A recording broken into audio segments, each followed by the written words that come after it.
Hi friends, good morning. Welcome back to my channel. ఈరోజు నేను మీతోటి కొన్ని మంచి యూస్ఫుల్ టిప్స్ అనేవి షేర్ చేద్దాం అనుకుంటున్నాను. అదేంటంటే, మనము యూజువల్గా సమ్మర్ వచ్చిందంటే ఒక చోట నుంచి ఒక చోటకి అందరూ ఇళ్ళు అనేవి మారుతూ ఉంటారు. ఎందుకంటే స్కూల్స్ అనేవి ఈ టైంలోనే మనము కొత్తగా జాయిన్ చేస్తాం కాబట్టి వేరే ప్లేస్కి మారాలనుకున్నా, ఇల్లు మారాలనుకున్నా ఎక్కువగా సమ్మర్లోనే జరుగుతూ ఉంటుంది. కాబట్టి హౌస్ షిఫ్టింగ్కి సంబంధించిన టిప్స్ అనేవి ఇవాళ మీతో షేర్ చేస్తాను. లాస్ట్ ఇయర్ కూడా మేము ఆ ఇంట్లో నుంచి మారి ఇక్కడికి వచ్చేటప్పుడు మీరు ఎలా సామాన్ సర్దుకున్నారు, ఎలా చేసుకున్నారు ప్యాకింగ్, అదంతా మాకు చూపించండి అన్నారు.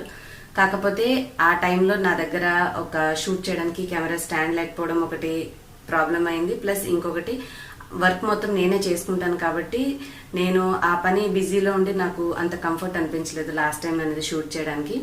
కొద్దిగా బిజీగా ఉండడం వల్ల మిస్ అయిపోయింది. సో ఈ సంవత్సరం కూడా నేను మీ అందరితో షేర్ చేశాను. ఎందుకంటే ఇల్లు అనేది మేము అనుకున్న దానికంటే కొంచెం బిగ్గర్గా ఉండి మేము కొన్ని పర్సనల్ రీజన్స్ వల్ల ఇల్లు అనేది షిఫ్ట్ అవ్వాలనుకుంటున్నాం కదా. సో నాలాగా మీరు ఇంకెవరైనా షిఫ్ట్ అవ్వాలనుకున్నా, లేదు మీకు టిప్స్ ఇలాంటివి తెలుసుకోవాలన్నా ఇవాంటి వీడియో మీకు చాలా యూస్ఫుల్ అవుతుంది. ఫస్ట్ అండ్ ఫార్మోస్ట్ థింగ్, మనము ప్యాకర్స్ అండ్ మూవర్స్ వాళ్ళని పిలిపించుకొని హౌస్ షిఫ్ట్ చేసుకోవడం ఒక పద్ధతి అండి. సెకండ్ వచ్చేసి మనమే మన ఇంట్లో వస్తువులన్నింటిని ప్యాక్ చేసుకుని ఒక వెహికల్ మాట్లాడుకుని అందులో మనము వర్కర్స్ని పిలిపించుకొని, అంటే హెల్పర్స్ని పిలిపించుకొని అందులో పెట్టించుకొని మన వస్తువులను మనం తీసుకెళ్ళడం ఇంకొక పద్ధతి. ఫస్ట్ పద్ధతి ఏంటంటే చాలా కన్వీనియంట్గా చక్కగా మనకి వాళ్ళు వచ్చేసి అన్ని నీట్గా సర్దేసేసి వెళ్ళిపోతారు. సో మనకి టెన్షన్ ఉండదు, కానీ మంచిగా పాకెట్లో నుంచి బాగా మనీ అనేది అయితే పెట్టాల్సి ఉంటుంది. చాలా వరకు ఒక్కొక్కళ్ళు ఒక్కొక్క రేంజ్, అంటే వాళ్ళ యొక్క క్వాలిటీని బట్టి వాళ్ళు ఎక్స్పెక్ట్ చేస్తారనమాట. మనీ అనేది ఎక్కువ అడుగుతూ ఉంటారు. కాకపోతే మనం కొంచెం బడ్జెటబుల్గా ఉండాలి, ఎక్కువ ఖర్చు కాకుండా జాగ్రత్తగా మన వస్తువులు మనమే చేసుకోవాలి అంటే కొన్ని టిప్స్ అనేవి వాళ్ళు మీతో షేర్ చేస్తాను. యాజ్ ఎ లేడీస్గా ఇంట్లో మెయిన్ రోల్ మనం సర్దుకోవడంలో మన పాత్ర ఎక్కువగా ఉంటుంది. కాబట్టి మీరు ముందు అసలు ఇక వెళ్ళాలి మీరు కన్ఫామ్ అని అనుకున్న తర్వాత నేను చెప్పినట్టుగా స్టార్ట్ చేయండి వర్క్. సో దట్ మీకు చాలా యూస్ఫుల్ అవుతుంది.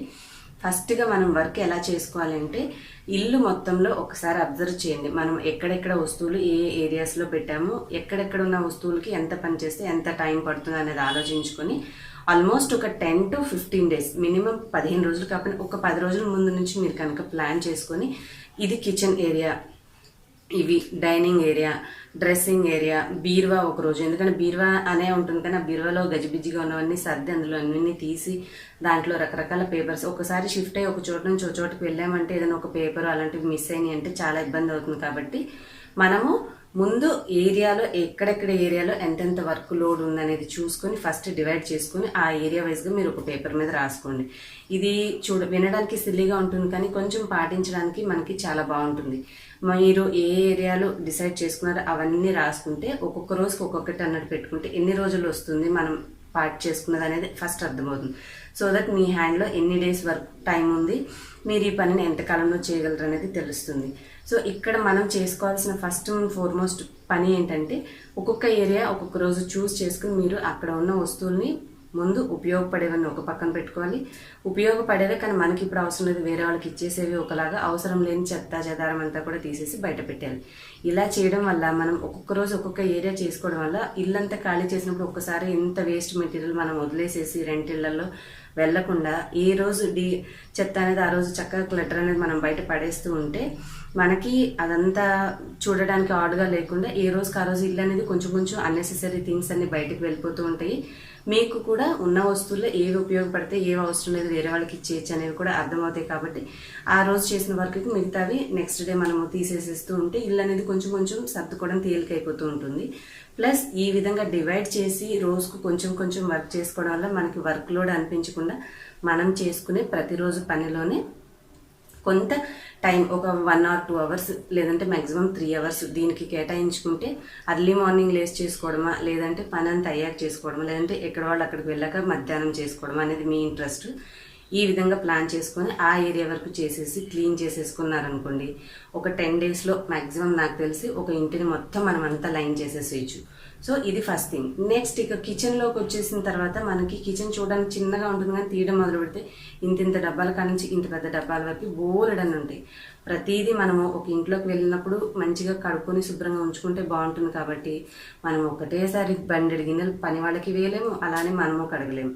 సో ముందైతే నేను సజెస్ట్ చేసేది కిచెన్తో మొదలు పెడితే అది ముడిపడని తెగని పనిలాగా బోల్డ్ అనే వస్తువులు అన్నింటిలో పెట్టి ఉంటాం కాబట్టి అది ఇబ్బందిగా ఉంటుంది. మిగతా ఏరియా అంతా అన్నీ కవర్ చేసేసుకొని ఇంకా మనము ఫిక్స్ అయిపోయాము వెళ్ళిపోతాం కాబట్టి ఎక్కడైనా ఖాళీగా ఉన్న చోట ప్యాక్ చేయాల్సిన కవర్లో ఇంకేమైనా మనం తెచ్చుకొని ఉంటే అవన్నీ తీసి అక్కడ పెట్టుకోండి. మనకి కార్టూన్ బాక్సెస్ కూడా బయట కొన్ని షాప్స్లో అమ్ముతూ ఉంటారు. అవి మనం తెచ్చుకుంటే మనం ఒక పెద్ద ప్లాస్టర్ మందంగా కొంచెం క్వాలిటీగా ఉన్నది బ్రౌన్ కలర్లో దొరుకుతూ ఉంటాయి. ఆ ప్లాస్టర్ని అలాగే ఈ కార్టూన్ బాక్సెస్ని తెచ్చుకుంటే మనము తీసేసే ఏరియా ఆ రోజు క్లీన్ చేసేటప్పుడు అందులో మనకి లాస్ట్ మినిట్ వరకు అవసరమయ్యే వస్తువులను బయట ఉంచుకుని అవసరమైన వాటిని ప్యాక్ చేసేసుకుంటూ వాటి మీద పేర్లు రాసేసుకోవాలి. ఇందులో ఇవి పెట్టాము అని చెప్పేసి అలా రాసేసేసి మీరు ప్లాస్టర్ వేసేసి 4 పక్కల ఫోల్డ్ చేసేసారంటే ఆ బాక్స్ ఒకటి రెడీ అయిపోతుంది, పక్కన పెట్టేయచ్చు. లేదంటే ప్లాస్టర్ వేయకుండా జస్ట్ అందులో పెట్టి ఉంచండి. ఎందుకంటే లాస్ట్ మినిట్లో మనకి ఏ వస్తువు ఎందులో ఉన్నది అవసరం అవుతుందో తెలియదు కాబట్టి మీరు ఏ బాక్స్లో ఏమేమి పెట్టారో ఒక పేపర్ మీద రాసేసి ఆ అట్ట మీద జస్ట్ గ్లూతో అంటించేసామంటే ఉంటుంది. చివరి రోజున ప్యాక్ చేసేటప్పుడు అన్నీ మనం ప్లాస్టర్ తోటి సీల్ చేసేసుకుంటే ఈజీగా ఉంటుంది. ఈ మధ్యలో ఏదైనా అవసరమైనా తీసుకోవచ్చు.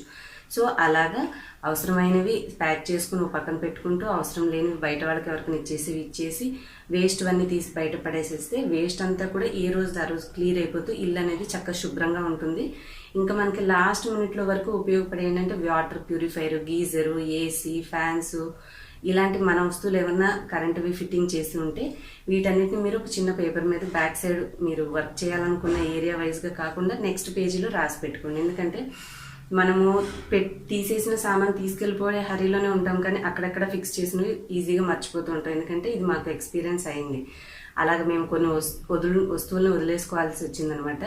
మనము ఏవేవైతే మన ఓన్వి ఫిక్స్ చేసుకున్నామో అవన్నీ చిన్న లిస్ట్ రాసుకుంటే, సపోజ్ వాటర్ ప్యూరిఫైర్ అయితే మీరు ట్యాప్కి ఒక రకమైన చిన్నది ఫిక్సింగ్ లాంటిది ఉంటుంది, అది ఉంటేనే మనం కనెక్ట్ చేసుకోగలం ట్యాప్కి. సో అది వాషింగ్ మిషన్ కూడా ఒక చిన్న నాబ్ లాగా ఉంటుంది. మిషన్ అయితే తీసేస్తాం కానీ అది ట్యాప్ ఉంటుంది. అది తీసేసుకోకపోతే మళ్ళీ అది కొనుక్కొచ్చుకుంటే కానీ వాషింగ్ మిషన్ ఫిక్స్ చేసుకోవడానికి ఉండదు. సో ఇట్లాంటివన్నీ కూడా బ్యాక్ సైడ్ రాసి పెట్టుకుని మనము అన్నీ తీసాక ఎక్కడెక్కడ ఏమేమి తీసుకోవాలి ఇట్లాంటి కరెంటు వస్తువులన్నీ కూడా రాసి ఉంచుకుంటే వస్తువులన్నీ తీసాక మనము మన ఓన్గా ప్యాక్ చేసుకునేటప్పుడు ఇలాంటి వాటికి ఖచ్చితంగా ఒక ఎలక్ట్రీషియన్ని పిలిపించుకోవాలి. అలాగే ఒక కార్పెంటర్ని కూడా. వాళ్ళు ఏముందంటే ఆ కాసేపు చేసినందుకు ఒక 100-200 ఎంతో అడుగుతారు. ఆ ఛార్జ్ తప్పితే మనకి ఎక్కువ బర్డెన్ ఏమి ఉండదు. సో మీరు కార్పెంటర్ తోటి మంచాలు ఏమన్నా ఉపదీయాలనుకుంటే అవి ఉపదీయించుకోవచ్చు. అలాగే కరెంటు అతనితోటి మనం purifier, washing machine, lights, fans ఏమైనా మన ఓన్ సెల్ఫీ ఉంటే అవి తీయించేసుకుంటే మనం ఇవన్నీ కూడా వర్క్ వైజ్గా ఒక్కొక్కటి చేసుకుంటూ వచ్చాక లాస్ట్ ఇక 1 or 2 డేస్లో ఇవన్నీ లాస్ట్ డేకి పెట్టుకోవాలన్నమాట. ఎందుకంటే అవి లేకుండా మనం అసలు ఉండలేం కదా, గాలి వాటర్ అనేది. సో లాస్ట్ డే వాళ్ళని పిలిపించుకుని ఇవన్నీ తీసేసి వాటిని శుభ్రంగా తుడిచేసేసి మనము ఆల్రెడీ తెచ్చుకున్న బాక్సెస్లో కానీ అవి కొన్న వస్తువులు ఉన్నవి వాటిలో కానీ ప్యాక్ చేసేసుకుంటే రెడీ చేసేసుకోవచ్చు. సో ఈ టిప్స్ కనుక ఫాలో అవుతుంటే చాలా ఈజీగా ఉంటుంది. కాకపోతే మేమేంటంటే ప్రతిసారి మ్యాక్సిమం మేము ఏ వస్తువు కొనుక్కున్నా దానికి వచ్చిన బాక్స్ అనేది పడేయకుండా ఉంచుకుంటాం.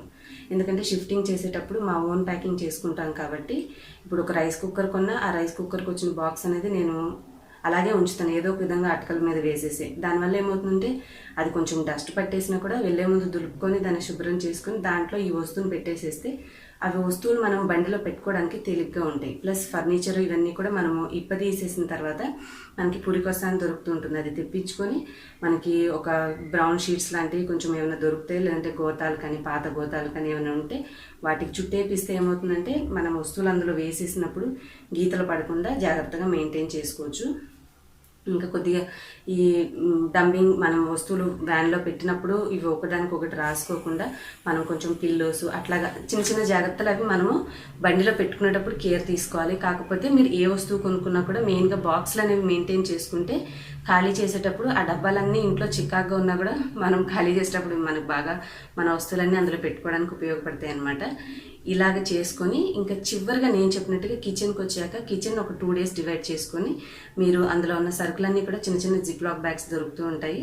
వాటిలో ఆ చిన్న చిన్నవి అయితే చిన్న వాటిలో, పెద్దవైతే పెద్ద క్వాంటిటీస్ పెద్ద కవర్లో వేసేసి మీరు హెల్పర్తో కానీ మీరు కానీ ఆ గిన్నెలన్నీ కడిగేసి తుడిచి ఆరపెట్టేసుకుంటే మనకు అన్నీ పొడిగా ఉంటాయి.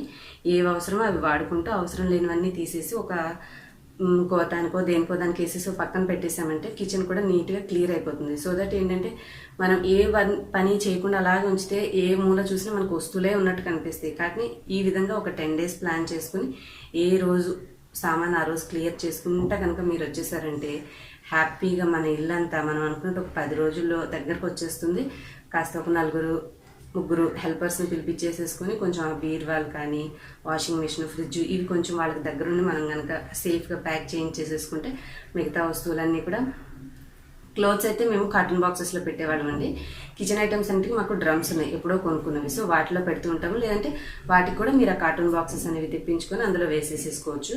పైన కొంచెం న్యూస్ పేపర్ పెట్టేసేసుకొని డస్ట్ పడకుండా మనము ఏ వస్తువులు ఎందులో పెట్టామో జస్ట్ వాటి మీద పేర్లు పెన్నుతో కానీ స్కెచ్తో కానీ రాసేసుకుంటే మనం వెళ్ళిన తర్వాత ఈ సరుకులన్నీ తీసేసినవి కూడా అట్లా ఈజీగా పక్కకుంటాయి కాబట్టి అవి కడిగి రెడీగా ఉంటాయి కాబట్టి కొత్త ఇంట్లోకి వెళ్ళాక ఎందులో సామాన్లు అందులో మళ్ళీ తిరిగి ఫిల్ చేసేసుకుని ఇంట్లో సర్దేసుకోవచ్చు.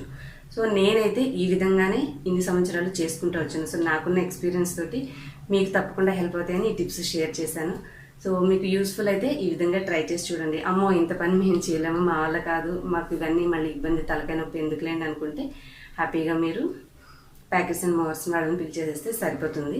అండ్ ఇంకా నా బ్లాగ్స్లో నేను రేపటి నుంచి అనుకుంటున్నాను చేయాలి అని చెప్పేసి సేమ్ వేలో, సో దట్ నాకు మంత్ ఎండింగ్ కల్లా నేను ఇల్లంతా ఒక లైన్గా చేసేసుకుంటే ఇల్లు మారాలి అని ఒకవేళ డిసైడ్ అయితే నాకు చాలా ఈజీగా టెన్షన్ ఫ్రీగా ఉంటుందన్నమాట.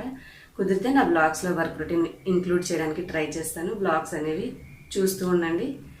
యాజ్ యూ విష్, మీ ఇష్టము. నేను చెప్పిన టిప్స్ నచ్చితే ఈ వీడియోకి లైక్ చేసి మీ ఫ్రెండ్స్ అండ్ ఫ్యామిలీకి షేర్ చేయండి. ఇలాంటి బోల్డ్ అని tips and other recipes and routine works చూడాలనుకుంటే నా ఛానల్ ఫస్ట్ టైం చూస్తున్న వాళ్ళైతేనే సబ్స్క్రైబ్ చేసుకుని బెల్ యాక్టివేట్ చేసుకోండి. నెక్స్ట్ వీడియోలో మిమ్మల్ని కలుస్తాను. Bye bye. Thanks for watching.